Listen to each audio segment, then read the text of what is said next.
জয় মা, জয় মা, জয় মা। আশা করি আপনারা সকলেই ভালো আছেন। আমি এনজয় বাঞ্জিত নিপুণ যেখানে আপনাদের নিকট হাজির। আগামীকাল 9ই মাঘ 1432 বঙ্গাব্দ 23শে জানুয়ারি 2026 খ্রিস্টাব্দ শুক্রবার শুক্লপক্ষ। সূর্য উদয় হবে ভোর 6টা 26 মিনিটে এবং সূর্য অস্ত যাবে সন্ধ্যা 5টা 13 মিনিটে। এই দিন পঞ্চমী স্থায়ী থাকছে রাত্রি 12টা 29 মিনিট পর্যন্ত।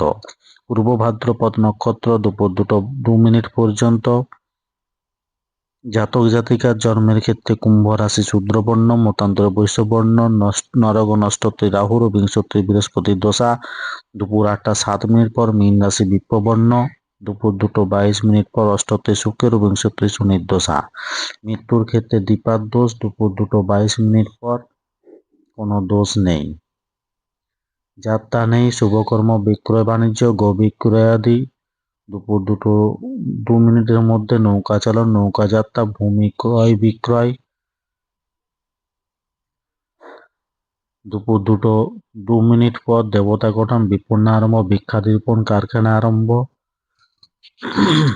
এই দিন শ্রী শ্রী পঞ্চমী এবং শ্রী শ্রী লক্ষ্মী ও সরস্বতী পূজা। দোয়াত, কলম, পুস্তক, বাদ্যযন্ত্র পূজা করা হয়। এই দিন নেতাজি সুভাষচন্দ্র বসুর জন্মদিবস। 23শে জানুয়ারি 1897 খ্রিস্টাব্দ। কবি নবীনচন্দ্র সেনের তিরোধান দিবস 23শে জানুয়ারি 1909 খ্রিস্টাব্দ। সরস্বতী পূজার পুষ্পাঞ্জলি মন্ত্র: জয় জয় দেবী চরাচর সারে কুচ যুগ শোভিত মুক্তাহারে বিনা পুস্তক রঞ্জিত হস্তে ভগবতী ভারতী দেবী নমস্তুতে। নমো সরস্বত্যৈ নমো নিত্যং ভদ্রকাল্যৈ নমো নমো বেদ বেদাঙ্গ বেদান্ত বিদ্যাস্থানব্যে এব চ সচন্দন পুষ্প বিল্ল পুত্তাঞ্জলি সরস্বত্যৈ নমো। এই মন্ত্রে 3বার পুষ্পাঞ্জলি দিয়ে সরস্বতী পূজা করবেন এবং প্রণাম মন্ত্র: নমো সরস্বতী মহাভাগে বিদ্যে কমললোচনে বিশ্বরূপে বিশালাক্ষ্মী বিদ্যাং দেহি নমস্তুতে।